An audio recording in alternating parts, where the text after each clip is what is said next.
7 yil ichida qurilish qilgan bo'lsak, suvdan juda ham qiynalganmiz. Suv ta'minoti bo'lmagan hisobi. Andijon viloyati hokimi Shuhratbek Kusherbayevga murojaat qilganimdan keyin Andijon viloyati suv oqimi shahar barcha xizmatchilari ham, ishchi rahbarlari ham hech kim bee'tibor bo'lishmadi. 15 kun, 20 kun ichida o'sha katta joydagi o'sha suvni chiqarib, yomg'ir, qorga qarashmasdan aholini suv bilan ta'minlab berishdi.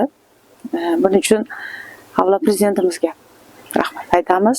Shuhratbek Kusherbayevga alohida rahmat. Andijon viloyati suv oqimi rahbari Dilshodbek Kuldashevga alohida tashakkurlarimni aytib qolaman. Kirib kelayotgan yangi yil bilan barcha yurtdoshlarimizni muborakbod etaman. Oilalariga tinchlik, xotirjamlik, sihat, salomatlik, hamisha xonadonlarimizdan yorug'lik, suv arimasin.